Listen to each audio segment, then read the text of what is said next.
今年高雄大树的奶子本地花开了真侪，佮真水。也毋过最近少年赛的冷气团和一寡奶子花拢冷了了，调价率恐惊是剩无到2成。今仔日欢迎个农业部是去大树勘查，高雄市农业局嘛表示讲，会来协助大树甲基山的农民来提报财损的补助。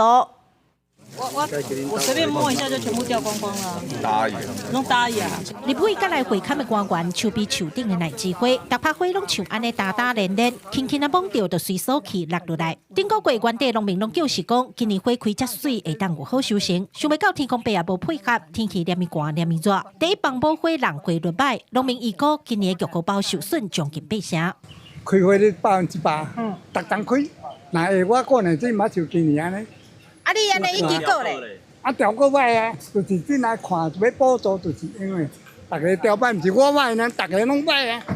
啊，你调过剩几成？差了2成外啊。无花咧开的时阵，拄啊好拄着低温，佮拄着雨水，还造成讲今年安尼看起来普遍就是花介济，调个介少。 高雄奶子的栽种面积有3000多公顷，其中玉荷包有2000多公顷。农民讲，伊的玉荷包有3甲外地，今年可能收无到2成，损失偌济也无法度估计。不过无带肥料、人工在内，干那成本都要50-60万。高雄市农业局强调，目前了解的受损状况，普遍拢有达到补助标准，会赶紧协助农民申请补助。先来看，咱主要上位是大树，啊，甲咱这个基山家，现在是看是用损害到一定的程度啦。但是这个部分我们还正是一个会勘的程序完成之后、完备之后，我们会尽快来处理，赶快报到部里面去做公告。现场会勘的时阵，立委也要求相关局处要加快勘查的速度。农业局也强调，农民会当先将受损的状况拢翕相记录落来，提供给勘查的人员，安尼就当进行后续的修正动作。记者柯家族邱朝阳高雄场报道。